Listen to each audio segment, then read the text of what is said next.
Гол! Турция! Гол! Обратно! Само за 3 дни скандалният видеоклип с задържането на мигранти доби световна популярност.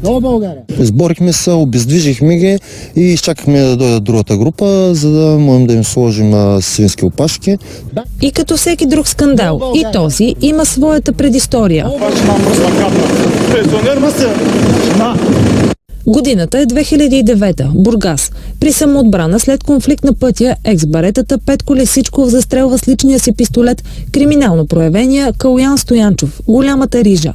За минути бандата на рижите се събира на мястото и опитват да линчуват Лисичков, въпреки че бургаската полиция го пази на моменти с жив щит.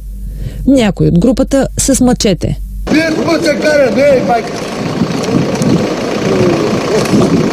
В групата здрави момчета е и Петър Низамов, попрякор перата, мъжът заснел скандалното видео, криминално проявене с няколко присъди и множество регистрации за побой и хулиганство.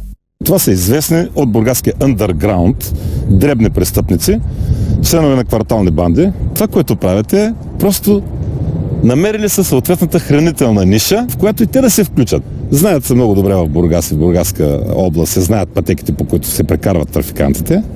Отиват там, засядат на гюме и първата група, която хващат, първо им хвърлят по един бой, съберат им парите, съберат им GSM-ите и GPS-те. Шанса подобни групировки всъщност да осъществяват дейност по трафик, освен това, че заснемат спиране, да взимат пари, да организират преминаването на хора, е напълно реален. Трябва да сме наясно, че европейските граници ги защитават униформени хора под държавен контрол, а не ги защитават паравоенни групировки. BBC, Евронюс, френската France TV, големи вестници и интернет издания днес публикуват подробни информации и коментари за скандала.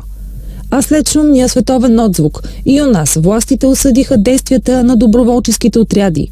Във Фейсбук вътрешният министър Румяна Бъчварова написа, че трябва да внимаваме не само за нелегално пресичащите границите, но и за тези, които искат да се възползват от тях, за пари или за ефтина и опасна слава.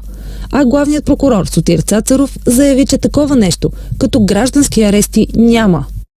Абсолютно недопустимо е отряди, отделни лица, формирования, организации, както и да се наричат те, да се опитват да изземват функции на държавни органи, да си присвояват тези функции. Всички такива опити ще бъдат преследвани от прокуратурата с цялата тежест на закона. Обратно. Досъдебното производство, което се води, е за противозаконно лишаване от свобода и наказанието е до 2 години затвор.